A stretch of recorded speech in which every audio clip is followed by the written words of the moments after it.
That's a good way to start, man.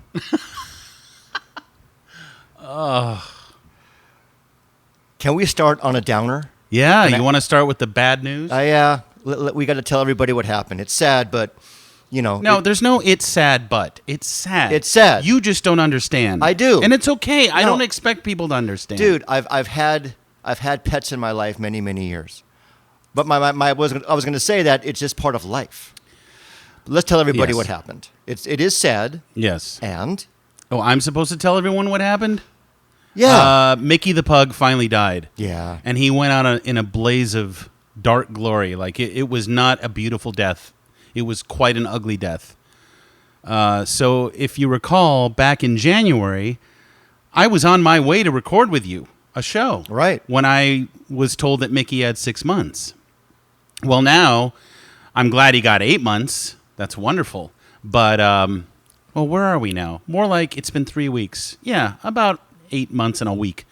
But boy, man, within the past 2 months, that dude was going downhill fast. And it was just heartbreaking. And it still wasn't at the point where I'm like, God, he's suffering too much to live. He's suffering too much to live. He was still eating. He was still engaged. He was still fighting. He was still in the game. He was still able to, to make his boom booms and his water and all that, his urine. But oh Lord, that final week. So. And you were walking him and every single day to in a baby carriage. Yeah, I was rolling him in a stroller because the dude could. I mean, listen, his hind legs were going. He was not walking well. And plus, an insulinoma, that's going to fuck up your blood sugar no matter what. So that's what was causing him all of these problems besides the cancer. I mean, well, that was part of the cancer. But, dude, it was all so fucking grim. So it was Sunday night. Where are we now? I guess it's been about, 2 Sundays. This Sunday it'll be 3 Sundays. And it's Thursday now. So 2 Sundays ago, I'm at home. My wife's out at Second City performing her sketch show. And Mickey, I notice, is having a tough time after his 4 o'clock supper. And, because of insulinoma and blood sugar, I had to feed him little meals every day throughout the day. Right. We're talking like 5 meals a day. How much of a pain in the ass is that? It is. But you're a great dad. I mean, you've been doing this for years, giving him shots in the ass. Shots in the ass. He had seizures and pills. He lasted so long because you were such a great dad. So he had, thank you. So he had his essentially his last meal, and then about an hour later, I noticed he wasn't like usually. I leave him alone because he'll kind of just lie down on the cold tile and go into a food coma after he eats, and I noticed he wasn't with me. Or at least lumbering over in his old man way to try to get me to pick him up and put him in my lap, as I did each and every day, without fail. And I was like, Mick, what's going on? You keep looking over there. I'm just trying to make sure everything is technically okay. I am listening. No, but is everything technically okay? We are fine. It's just hard to talk about this when you keep looking over there. Well, I have to be at the screen. I have to be. Oh, why? Because you're also engineering the show. Yeah. You would think is that. Is it okay if you look at the screen? Yeah. Can I engineer the show? I'm sorry that my crew of 10 people and my sound man and my mixing engineer is not here today. Yeah, I'm very sorry about that. Sorry. Yeah, my crew's in Maui right now. Sorry. All right, you keep looking at that screen. It's fine. So I know. I'm. Listen, listeners, bear with old Uncle Max here. He is in bad shape. I'm putting on quite a face right now. Well, I know you're really depressed. Yeah, and that's why I wanted to bring it up. Maybe this could be cathartic. Oh, absolutely. And it was cathartic 6 months ago when we talked about the illness the day you found out because you were coming here.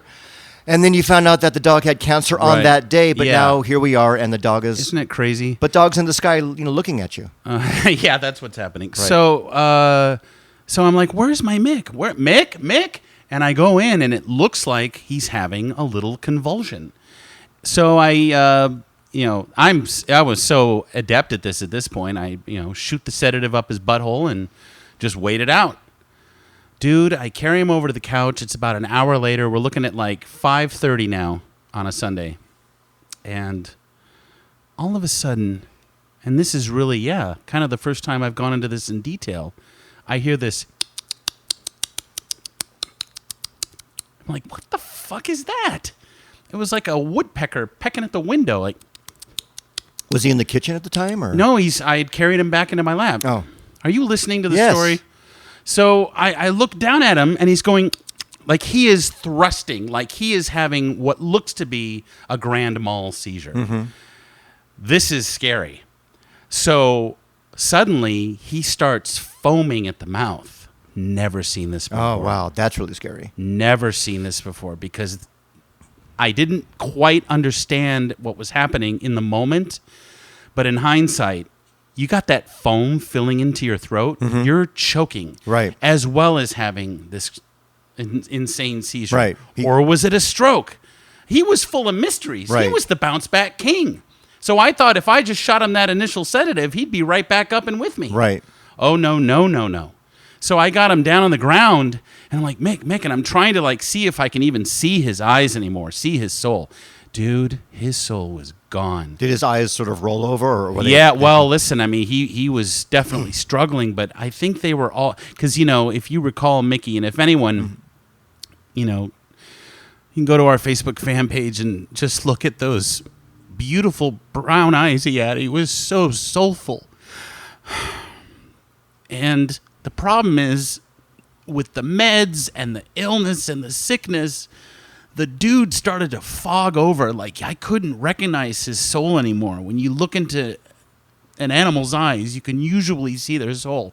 I've been doing it for years and years and years. I can see the inside of my baby. I can see exactly who they are and what they are, and I can see all of their lives. And I didn't see anything. The dude was just like gone. Right. And I really flipped out. And I grabbed him, and I can't even tell you how fast I flew to the animal ER. Usually I go to Studio City Pet Hospital, but guess what? I roll up, I get Mickey out, he's shaking, and they were closing. So like the nurse behind the door is waving me to go 4 doors down, and I'm holding him, and he's still like seizing. And foam is just running down his face, and so I know I have to go a few doors down to the all-night animal hospital, and this woman bursts out of some trendy Fern Bar fucking restaurant in Ventura, as if she's suddenly the gatekeeper.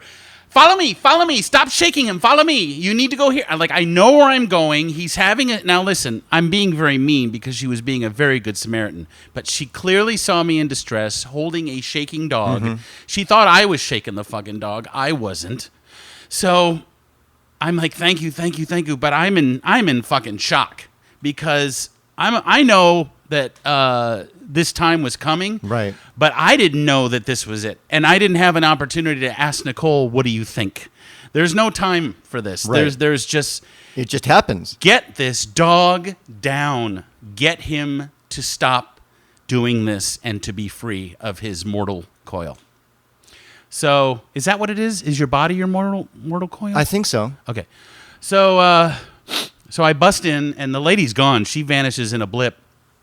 And the vet tech guy comes out. Nice kid, but really, he had a really big Adam's apple. I mean, it was odd. Like, he was real gangly, but like, you know how guys have long throats? Right. He had like a long throat, but with like a softball stuck inside it. But even in the moment when you're holding your dog, you still notice this. Oh, absolutely. He was severely acneed. He had, I mean, he's a nice guy, but it was just that, I'll never forget the giant softball apple, throat apple. So he grabs the dog and and says, "Do you want the doctor to examine the dog?" And I said, "No, I think it's time." Oh, okay. They got to be nonchalant about it. Right, kind of clinical. Yeah. So paperwork. Next thing you know, I'm halfway through my fucking paperwork, and Adam's apple comes out and says, you got to get in here." Okay, so I go into the cold, sterile room, or sterile. I used to always say sterile, and now I say sterile. I don't know what happened.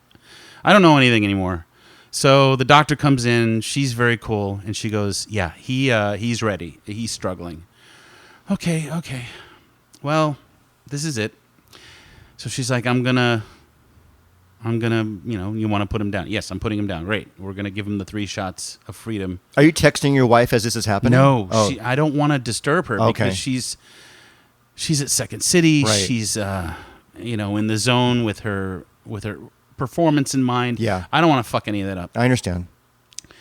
So I'm just stroking him and whispering in his ear. And he got deaf in the last year, too. So it ain't like the dude's hearing me. So I remembered that, which meant I pressed my face and mouth like into him, And as my face was in his fur, Lorenzo, I recalled all of those countless times that I would just weep into his fur. For him, for myself, for the world, he was just the ultimate therapy dog. He was a great dog. And he wasn't a registered therapy dog. No. Yeah, you hung out with him, a man. lot. He was actually a great dude. He was a great dude. He was just a really cool dude, and then he ended up being a really cool, old, mellow dude. Yeah. But he wanted to go. Yeah. So. But he can't tell you he wants to go until that moment. Right. So I'm holding him, and she's putting the... and it was so crazy because his color was purple. He had a purple collar. He had a purple harness. And the little medical gauze that they put around his paw was sure enough purple and sparkly, which I thought was really amazing and eerily appropriate. So then she gave the final injection, and I'm whispering in his ear, but like talking into him so he can just kind of feel my vibes. And I said, "It's okay, my sweet baby. It's okay."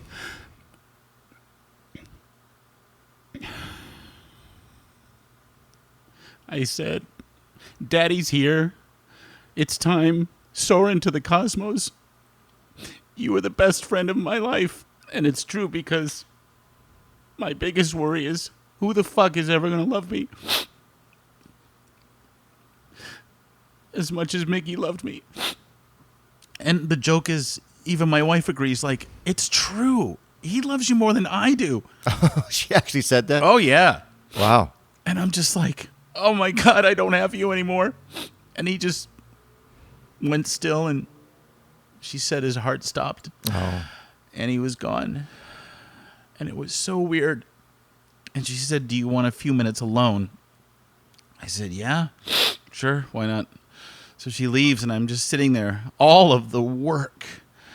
We had him for, listen, it was only 6 years that we had him, but that's still morning, noon, and night. He was a Velcro pug. Right. So he never left my side in 6 years. You saw him more than you saw your wife. Correct. He never left my side. He always sat on my feet. He always... went on every trip with you. Every trip, always in my lap. Right. Always. 24/7. And then I would bring him if I went out to hang out with my friend Kari, who was his Aunt Kari. I'd bring him. He got to go out a lot. Everyone loved him. Everyone loved him. And even, like, I made him a little star on my social media. Like, everyone got excited. The Mickey posts always got huge likes and hearts and all that bullshit. Right. I made videos, and so I'm just sitting there in this cold, icy room, and he's just on the slab. I started taking pictures. I took pictures of his little dead body, and then they come in and they say, "Okay, so... Carmen up front, she'll take care of the bill for it." Take care of the bill? Oh, right. I got to go pay. So do you want him cremated? Do you want us to do the paw print? Oh, right, the paw print.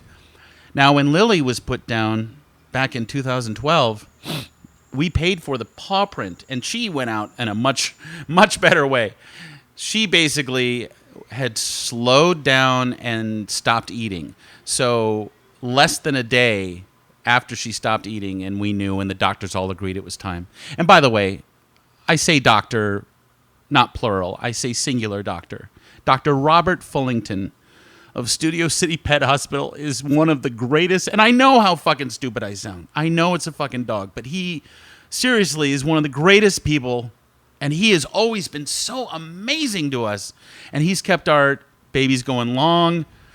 And even after they, and they were never in discomfort. Well, Mickey, I think at the end was certainly in discomfort, but not anymore. But Lily, we hired a fucking guy. We paid $500 to have a doctor come to our house to put her down on our couch. She didn't know what hit her. But Mick, oh dude, he He knew what hit him. But we never got the paw print from Lily. You know, they pressed the paw into this little, I don't know what the fuck it is, rubber clay. So I got that for Mick. And then the other day, I got his ashes in the mail. And they came in this beautiful little wooden box with a little plaque that said his name on them. And you open it up, and there's a little flower inside, and his little ashes are rolled up with a gold sticker on it. And then it comes with a certificate. A certificate of authenticity. This is really your dog and not some rat that we found in the alley? Yeah, it's so funny because, you know, they can throw 30 dogs in the incinerator. That's true. Turn them all into ash and send you just 18 different dog That's right. ashes. Here's your mutt of ashes. Yeah, but they said, "Oh no, he was incinerated all by himself on 9/11, no less." Was he really? Oh, my God. Yeah, it's right there on the certificate. Wow. 9/11, incinerated my dog. He's gone. So now I had the very, very dubious honor of telling my wife what happened. Because she had done her show. Now it's around 7:30, and she's on her way home. And she's kind of happy. She did her show. Yeah. She's feeling good. Sure. And She she's calls. And ready for the bomb. she's like, "How's Mickey?" That's the first thing she always would ask if she called home. "How's Mick? How's the Mick? How's Mickey? How's Mickey doing?" Poor Malcolm, my other pug. God love him. I mean, he's been depressed, too, because they were symbiotic. They were both buds. black pugs. Anyway, so I talked to Nicole, and she goes, "Something's wrong." I said, "Honey, he's gone." "What? Can you pull over, please?" And I don't like my wife driving when she's upset because she just gets very upset. And she was so upset. She was so upset. She was so upset that she missed it. She was upset that she didn't know. She was confused. What? Why? How? How did this happen? Well, meanwhile, you know me. I'm taking footage Right. because I'm thinking, well, shit, he's stroking out or having a seizure or something. I got to show the doctor this footage. Right. This is as I'm carrying him, down to the garage to get in the car to leave. So I showed her everything, and she got the full picture, and that was what happened. That's quite a day. But like a lot of life, it doesn't come, scripted. It just happens, and you have to react to it. And like I said, you gave him an amazing life. He probably lived a lot longer than he would have without you. Right.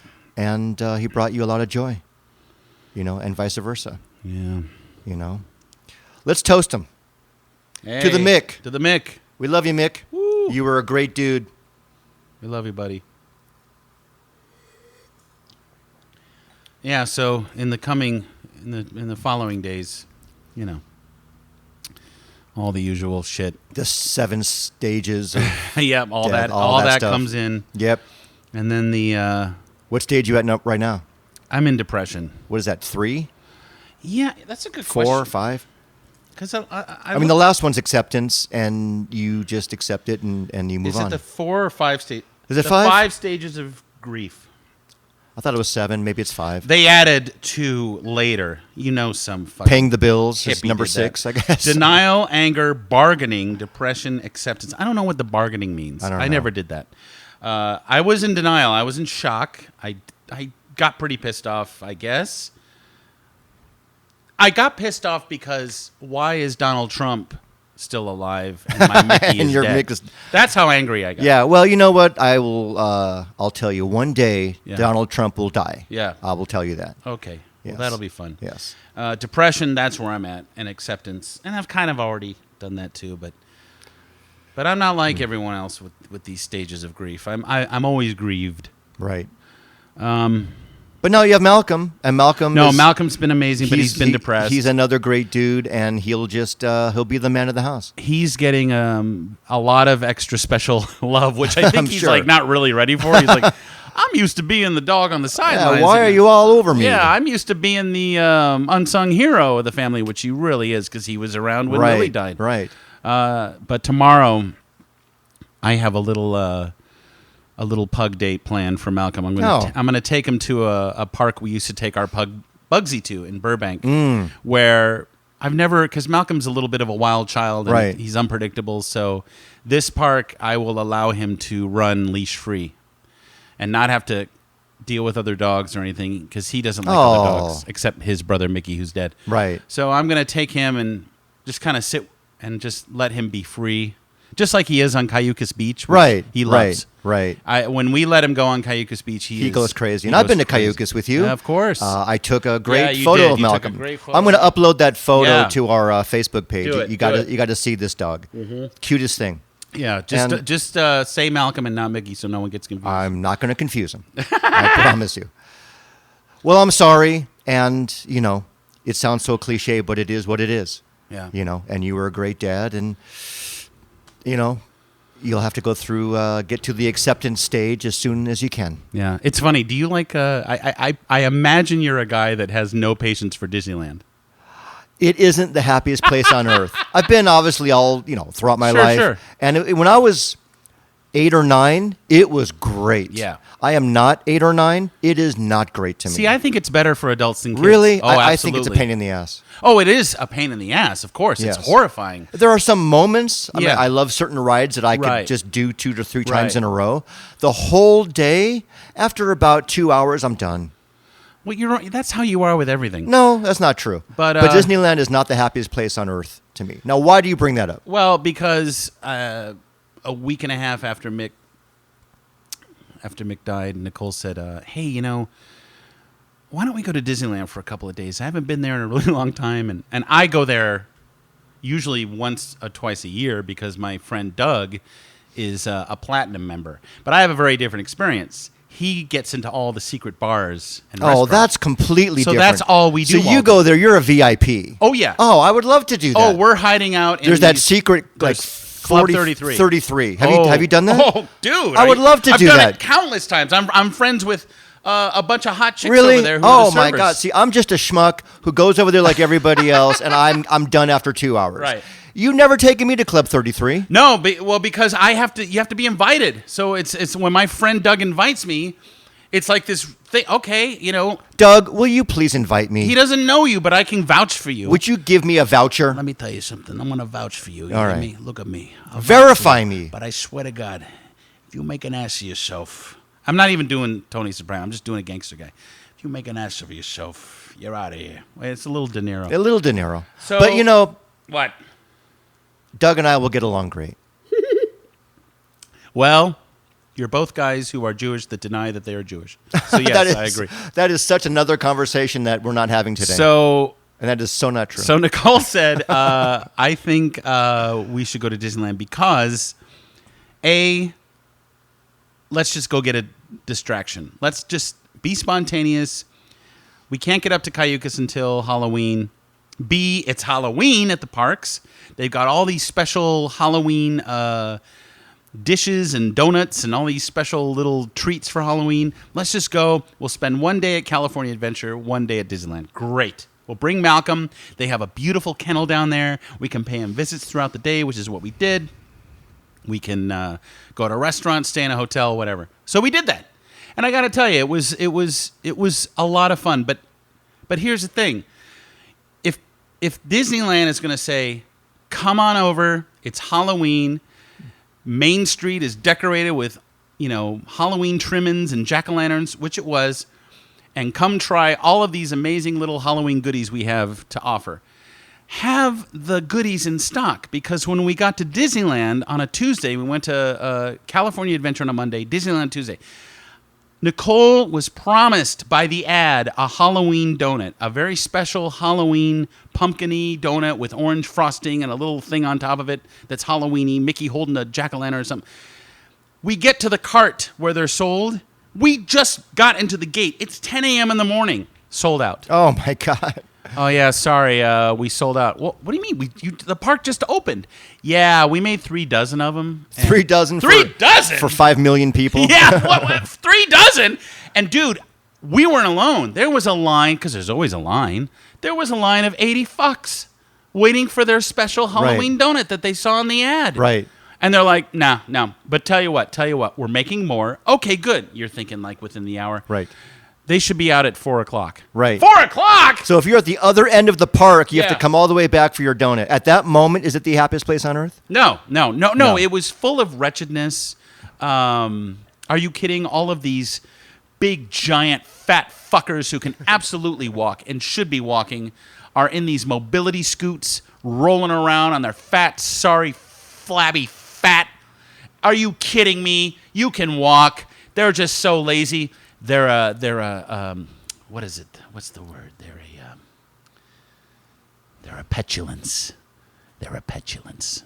And don't you think some people are actually skirting the system? Because if you're in a wheelchair, Yeah. you get to go to the head of the line of the rides. Oh, yeah. Yeah. Oh, dude. And so there's a lot of people just, in those chairs. You nailed it because I think so. the wheelchair distribution rental center was right next to the kennel. Right. So I saw people walking just fine. Yeah. And then they get into a wheelchair. Exactly. And boom, they get to shoot right up to the front of the line. It should be called Disney Scam as opposed to Disneyland. But listen, but you already know what you're getting into. If you don't, you're an idiot when you go to these parks. They're super expensive. There's lines like crazy. Yeah, Nicole, we got to get the Fast Pass app. She's all caught up in Fast Pass. Whatever. We got on the rides. We did what we had to do. But I got to tell you, there were moments of genuine magic. That's great. And I'll tell you one thing. If you've never done it before, I'm sure you all have. But if you've never gone to Disneyland between, now, Halloween time, and after New Year, Christmas time, that's when Jack Skellington from The Nightmare Before Christmas, he takes over the Haunted Mansion.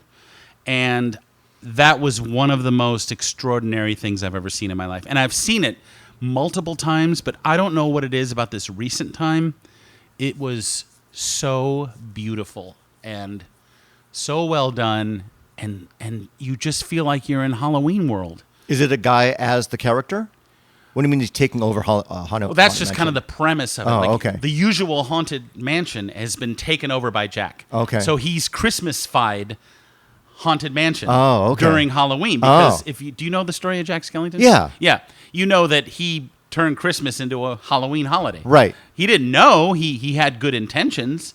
Even though he's dead, he's got a big heart. So yeah, that was great. On the flip side, I got to tell you, I understand political correctness. I understand the changing times. I hate all that shit, but boy, they've really fucked up pirates. Oh, you mean because they put in Johnny Depp and all that? Well, they put in the Johnny Depp dummies, and that was enough of a problem for me. But now, of course, you can't say take a wench. Oh, because it's, yeah. You can't do that Right. anymore. You can't sell women. Right. So it was in the old days, you had all the pirates chasing the chicks. Right. And then but they were pirates. They were pirates. That's what they did. And then they had a couple chicks chasing the pirates. Right. And it was hilarious. Yes. That had to be done over. Right. They put new dummies in there. It's mostly women Right. chasing the pirates. Right. Because they were worried that the pirates were raping the women, because that's what pirates did. They Right. raped and pillaged. Right. But we can't have that. No. So they changed that. Then all those insufferable pirates movies came out. Do you have transgender pirates? I mean, it's coming. Chasing It's gay coming. men. It's coming. And then gay men It's coming. chasing women, but It's who coming. identify as Yes. men, that kind of thing? It's coming. Feminist X, Pirates. trans-identified pirates. Right. Pirates of the Trans-Caribbean. It's all coming, and you just have to eat it. So we ate it. We went on Pirates. It's very disappointed with what they've done. So we wanted to see it before you don't get to take a wench anymore. So the next time I see it, the wench sign will be gone. Yeah. And I'm like, Nicole, as a woman, does this bother you? She goes, no.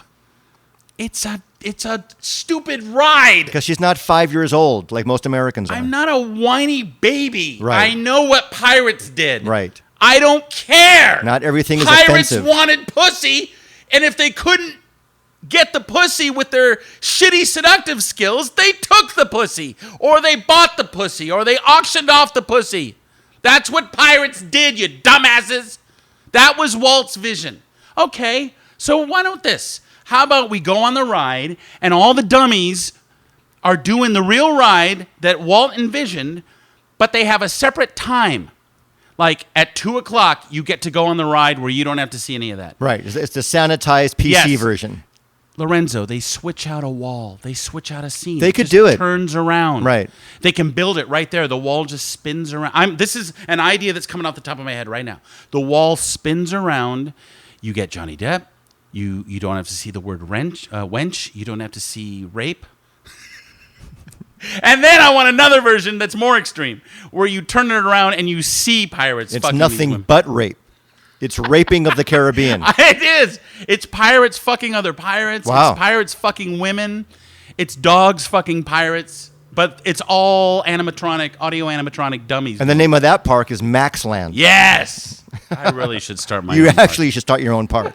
I think that's what we're One of my doing. biggest fantasies was always to design one of those haunted mazes for Oh, you a should. Halloween theme park. Yeah. What is that thing now where basically it's a maze, but basically it's amount of time where you have to get Yeah. out of the maze and Yeah. you're sort of like in a dungeon or Yeah. or Oh, a kept escape room. rooms. Escape room. You should Yeah. do your own escape room. The problem with escape room is I'm really not very bright, and they give you clues. Yeah. Like it's a mystery how to get out. That's true. I don't have the energy for that. But you can design your own though. Yeah, but you have to have clues, and I'm not into mysteries. Like if you flick on this switch, then Yeah. something opens, and then there's a key in there which unlocks a door. I don't and want to use my brain. all right, My maze, there's a bar set up outside, and you get loaded, and then you go into this thing, and you basically shit your pants. So when you're walking out, you're blasted on alcohol, and you've shat your pants. If that happens, I know I've done my job. isn't that any day downtown on the streets? Oh, God help us. I'm not going to that maze. Well, you went to Disneyland, I assume, because in the moment you just need an escape. Well, that's what Nicole said. You It know, was a you just distraction. need to just get a distraction, not think about it, and then come home and get depressed again. Yeah, but ironically... Did it work? For For that weekend? No, it did. That's great. It did. That's great. None of the children I saw, all children I saw were very unhappy. They were sweaty, they were pouty, they were crying, they did not like it, they were scared. But the adults, of course, I mean, there's very extreme people that go to these parks that go to them over and over. Oh, they're and fanatics. Over and over and over and over. It's beyond Disneyland groupies. It's Disneyland, you know, it's like they're Disneyland whores. in a Yeah, way. and I'm like, where do you get the money? They just want to pretend they're 10 years old again. And they earn pins and buttons and everything. Oh, else. really? Are they wearing them on their It's hats? And the obsessive. whole thing? Oh, yeah, my yeah. God. If you see someone with, I don't know if it's a sash or a laminate or I don't know what it is, but if you see someone wearing a lot of buttons, that means that they are like A loser?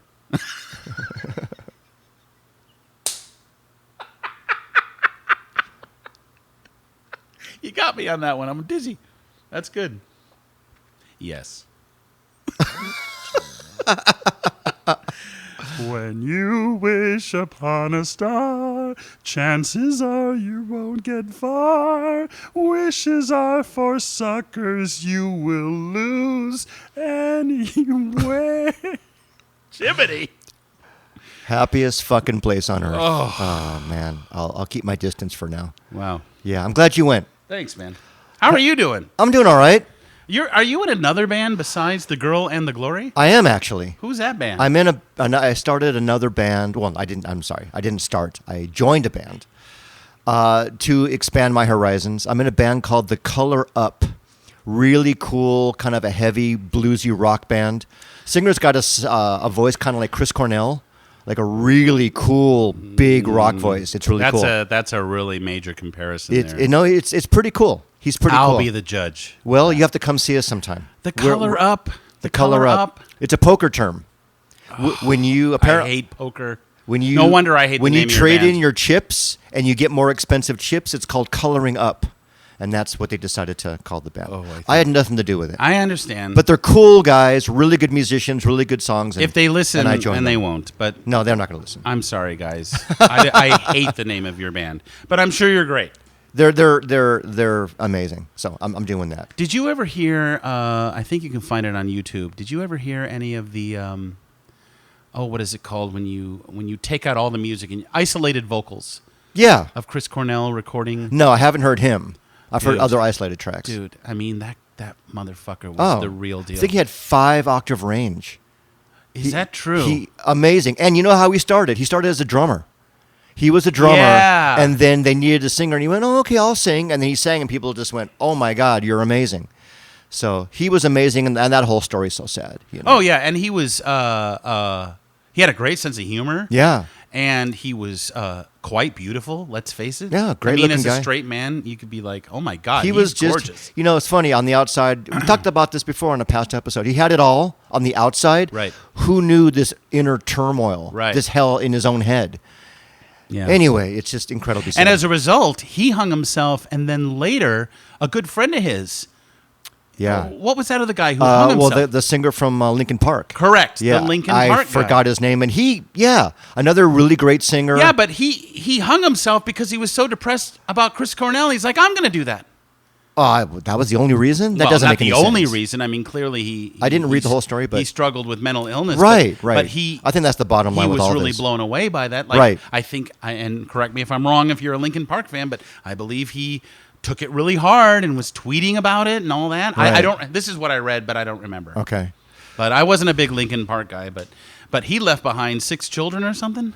6? Really? A lot of kids. Wow, that's lot so of kids. sad. See, to me, even though you have mental illness, if you have 6 kids, Yeah. you're also pretty fucking selfish. Yeah. If I want to, if my Mickey, if I'm told that he has 6 months to live, and I want to kill myself, guess what? I'm going to stay alive long enough to see him to the other side. Right. Because he's my boy. Right. He's my kid. That's you thinking of somebody else. That's compassion. Right. You're not thinking of, I'm upset, screw my 6 kids. Right. They got a mom. They don't need a dad. Goodbye. Right. That's the, egocentric point of view. Honestly, I don't even know how I'm continuing on, period, in life. Because you're a strong guy. Post Mickey. Well, but you have another kid. You've got Malcolm. I have Malcolm. You know. But what's going to happen when he goes? And now everyone's saying, Then we'll do episode 29. People are great. People are great. They are. They don't know what to say, but they say, well, they're not great, but my people are great. They say, oh, so sorry. And, people have been so amazing on my Facebook and everything. They've been so great. So great. But then after that, it's like, oh, I'm all alone. I'm all alone. No, you're not. You got a bunch of Is there any friends. more You're wine over all there? alone. You're all alone in your head. Yeah, I have more wine. We're gonna pour more wine. Here, I'm gonna give you the bottle. All right. And while you're doing that, Just take the bottle. oh, Jesus Christ. While you're doing that, I need to confront you about something that I have been All right. so worried about you. Oh fuck. Because I think something's going on with your brain. I think you're getting I think you have Alzheimer's. No. You're acting much weirder these days. Case in point, you were on Channel 4 News For 10 seconds. as a witness yeah. to Well, I wasn't a witness. a bomb scare. I wasn't a witness. You to were it. on the Santa Monica Pier. I was on the Santa Monica Pier when a bomb scare happened. Right. And I had to be evacuated. All right, so he's on the Santa Monica Pier. It's a Sunday night. The cops came. There was all this hullabaloo. There was all this drama. And what happened? A reporter pulled you aside? Well, what happened was I was having lunch with a friend, Who? at the singer of the Color Up. We were having lunch together in Santa Okay. Monica. He invited me to lunch. He was in town. So when we came out of the restaurant, they said, you got to get out of here. There's a bomb scare. Yeah. And Did you get to pay the check? Well, what happened was, yes, we paid the check at the restaurant, but I never park on the pier. For this day, because it was so easy to do, I thought, well, I'll pay for parking, and I Right. parked on the pier. Right. Well, because I parked on the pier, I couldn't leave. Right. And we were on the pier for about 6 hours. That's a long time. Had to leave and go walk a little bit south of the pier, and Yeah. I couldn't leave until about 7:30 at night. All right. And then when I finally got the clear to go to get my car, a news crew came up to me and said, "Can we talk to you?" And I said, "Sure." Sure. So here is him talking to the news crew. Here's Lorenzo. Oh, you're gonna play this? Oh, yeah. Oh, you got. And he I'm telling you, he has the biggest, most psychotic, shit-eating grin on his face. Melanie Dark nailed it. She said, I've never seen anyone more excited about a bomb scare. Listen to this guy. He's a lunatic. Ready?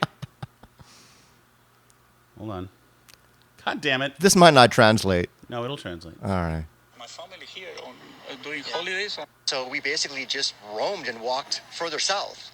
And then we kept about an hour and a half later, I asked the guy, can I get my car? He said, no. And I said, how much longer? He said, maybe 3 to 4 hours. So we've been roaming the streets and having food and drink until we could finally get the car. Now, why would they choose?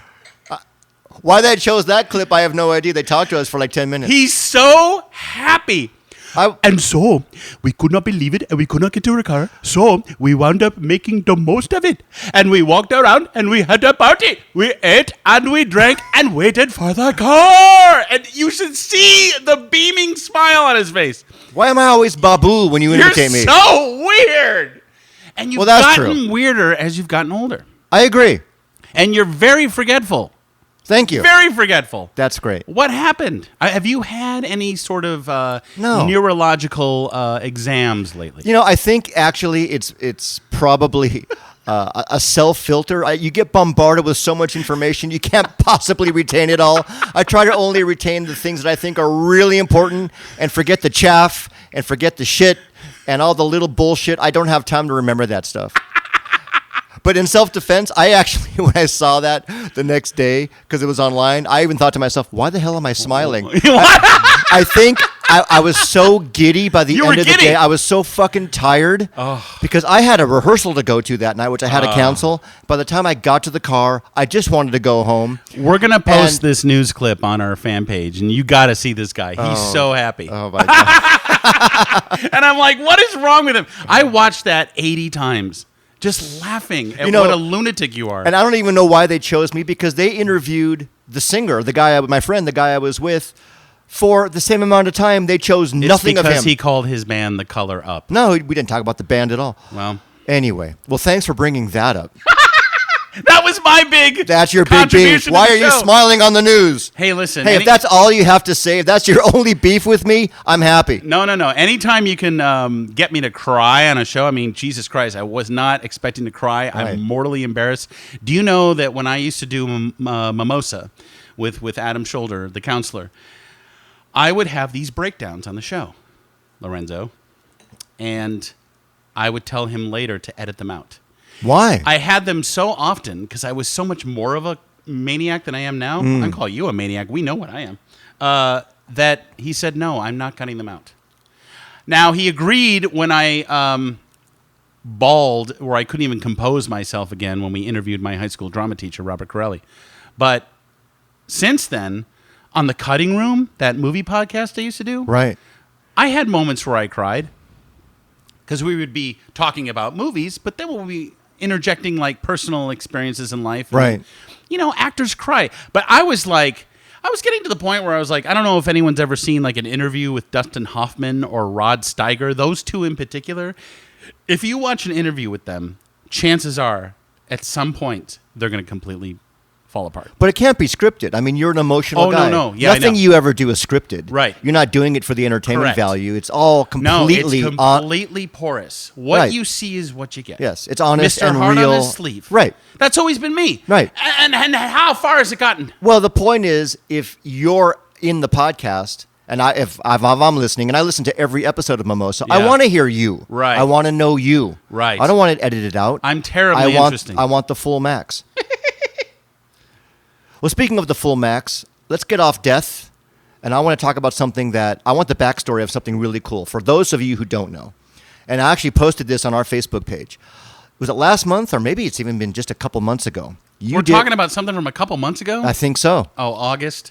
Was it was August? August. Okay, it was really cool. But I wanted the backstory because what you had to go through was pretty interesting. You did a pop-up restaurant. Yes. That was a Cheetos restaurant. Yes. And you played Chester Cheetos. Chester Cheetah. Chester Cheetah, sorry. You played Chester Cheetah. Cheetos. Sorry. The guy's an iconic character, and you call him Chester Cheetos? Chester Cheetah. Yes. You played him for the restaurant. Yes, I did. But give us the whole backstory. It wasn't you dressed up in a suit. It was it was cool. I want the backstory. I want to know how you felt about it. Everything that happened backstage. One of the greatest jobs of my life. Well, listen. Set the story up for everybody. Well, listen. I all of this is still kind of going on, so I can't really. I'm not allowed to get too much into it publicly, but let's just say that for this particular job, I got hired to be the voice of Chester Cheetah for an opening of a restaurant in Tribeca called the Spotted Cheetah. And it was Chef Ann Burrell, who is hilarious and awesome. Very popular TV chef. She curated the menu.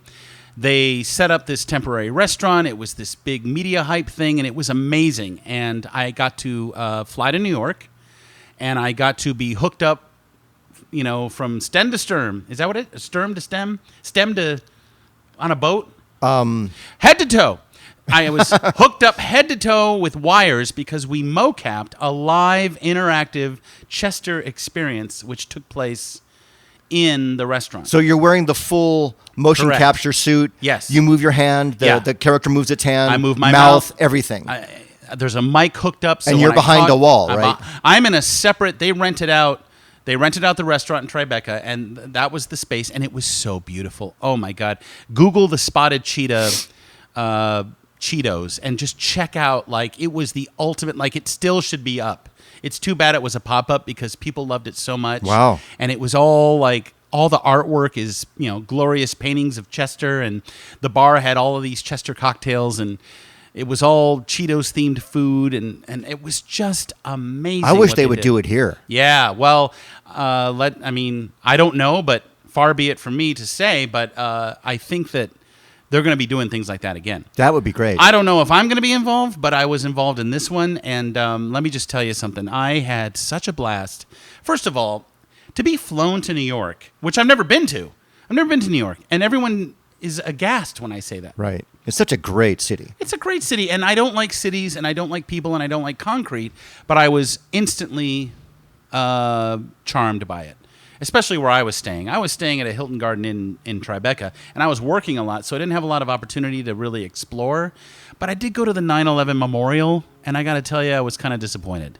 Oh. I was really hoping to experience. It's not like when I went to the Holocaust Museum in D.C. and I couldn't even walk through that thing. It was so powerful.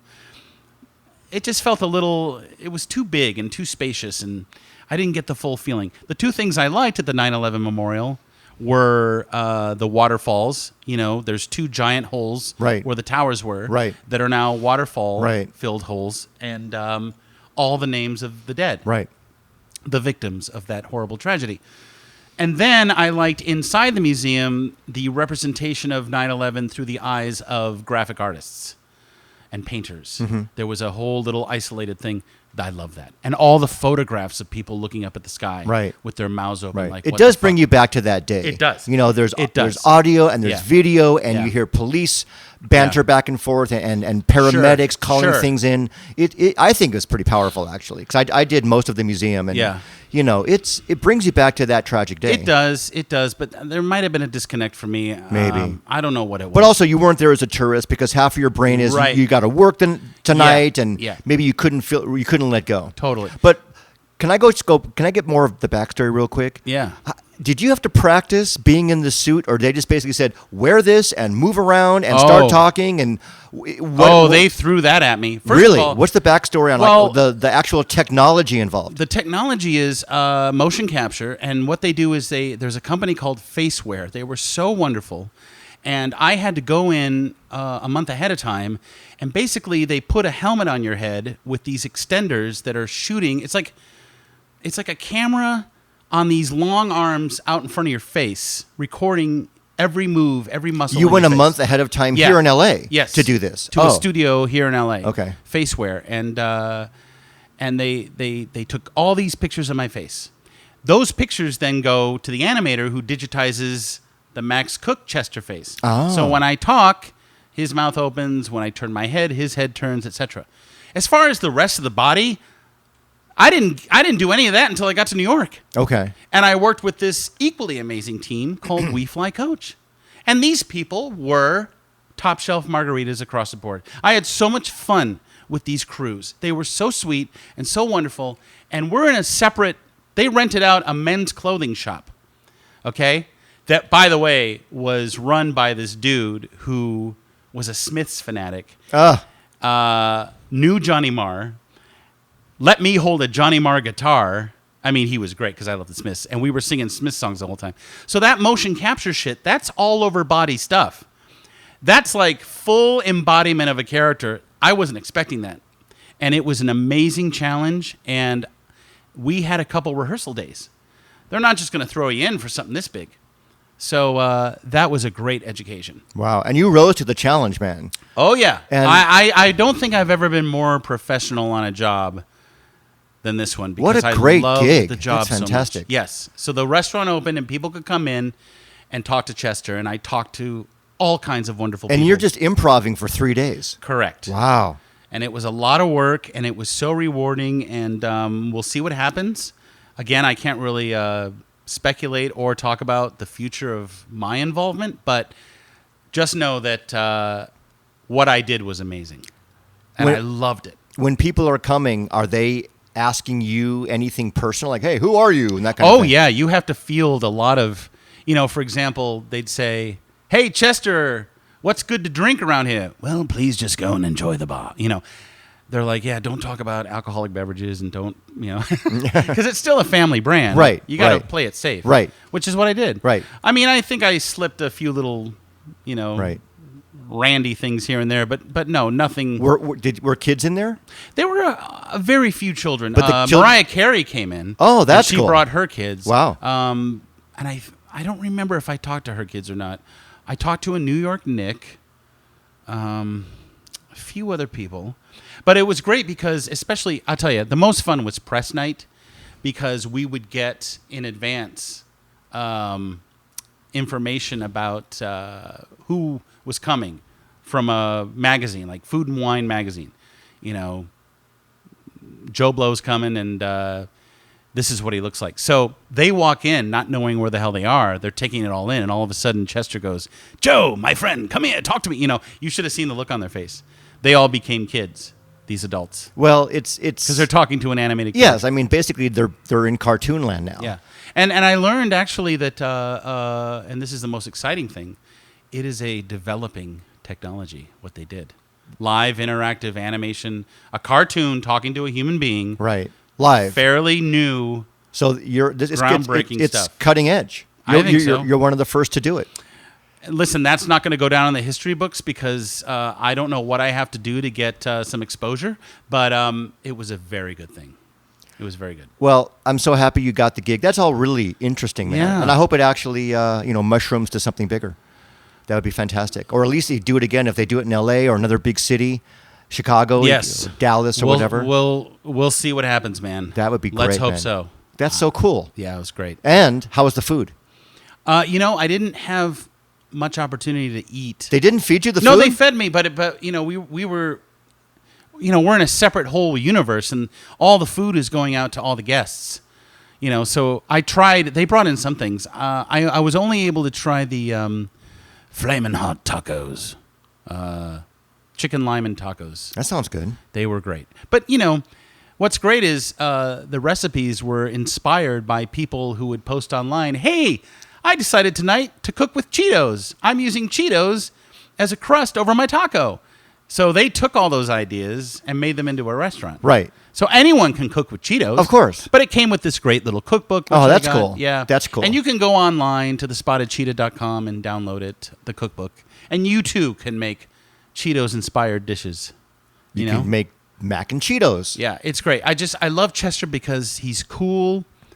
I think he's evolved. Like, they had me in a jacket, like a evening wear black dinner jacket, little bow tie, a little he's wearing his dark sunglasses. He's a badass. He's cool. He's sort of the James Bond of That's what he's evolved into. Cheetos. So I really enjoyed playing up that. How was wearing all that shit physically? At first, it was a little claustrophobic. You're not a full bodysuit, are you? No. But you're hooked up to wires. Yeah. And you can't sit there on your cell phone because the wires, there's a lot of magnets involved, and you can demagnetize. Oh. So all of a sudden, All of a sudden your arm goes dead. Right. And it's like, what's wrong with Chester's arm? Oh, well, he's demagnetized. So I had to reset a lot. So you have to leave your cell phone out. And then, if you got to pee, they got to unhook you. Right. Unplug you, which was fine. It was all amazing. I miss my new friends who I made on that job. You might have a new gig as an animator, the guy who does the motion. We'll see what happens. Motion capture max. Listen, this year in voiceover alone has been much, much better Good for you. than last year. It's been the best year since Kung Fu Panda Legends of Awesomeness Well, that's great. ceased production. But that's still on TV. Right. So there's always something going on. That's great. You know what I mean? Well, I mean, it's life is dichotomous. You have, I'm very sorry about Mickey and all of that. But then there's the other side of life where professionally, things are going up. Yeah. That's great. Yeah, it's good to make. You got to focus on that. You can't just focus on Mickey 24/7. I know, and I'm working on that. It's just I was about to say I feel very blessed, but you are. I would drive home hating myself for saying something so stupid. Even if you didn't say it, are you still going to drive home hating yourself? No, I'm going to drive home listening to the new Foo Fighters record, which is so epic, dude. Concrete and Gold? Oh, my God. Talk about a wall of sound. Yeah. Did you know that Foo Fighters Back and Forth, that awesome doc I showed you about the Foo Fighters making Wasting Light, has come to Netflix streaming. Oh, wow. Yeah.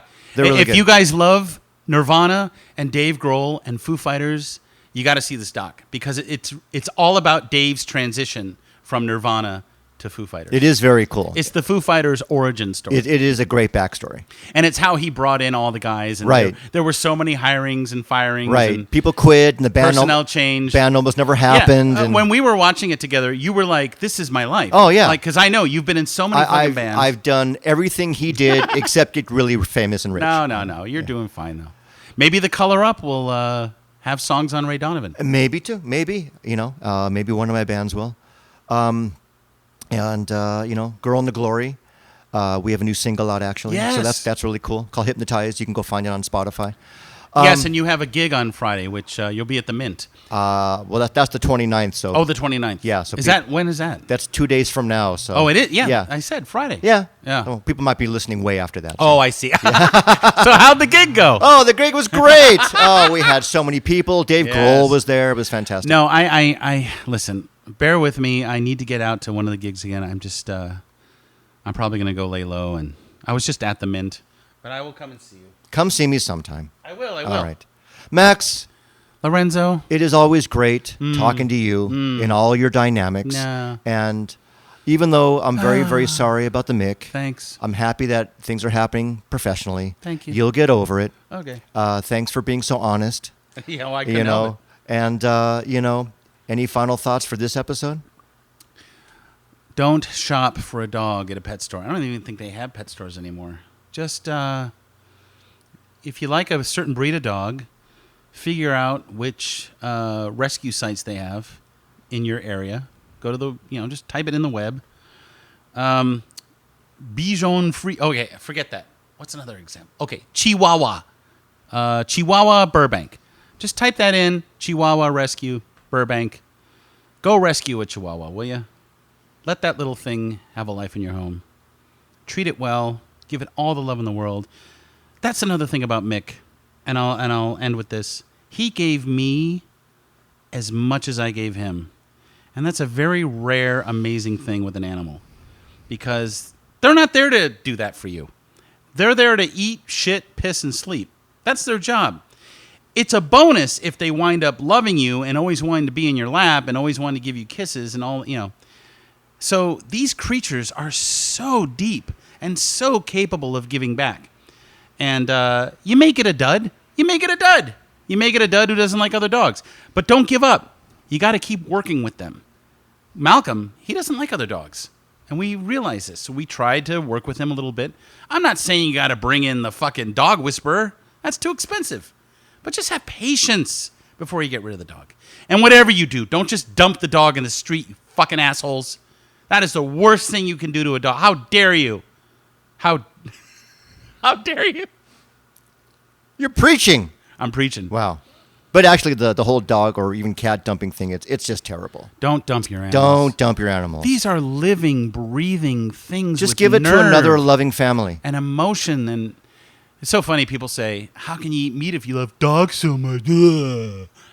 All right. Maybe I'm working on that too. You don't know what I'm doing. You don't know what I'm doing with my fucking life. Let's toast to the Mix. One more toast. Oh! To the Mick! Oh! The Mick! Oh my God, you guys are so weird. Dad, come home and be with Malcolm. He misses you. I love you, Mick. I love you, Dad. See, Mick's always with me because I can just do his voice. Nicole does it too. I love you, Uncle Lorenzo. Thanks, Mick. I love you too. Thanks for listening, everybody. See you next time.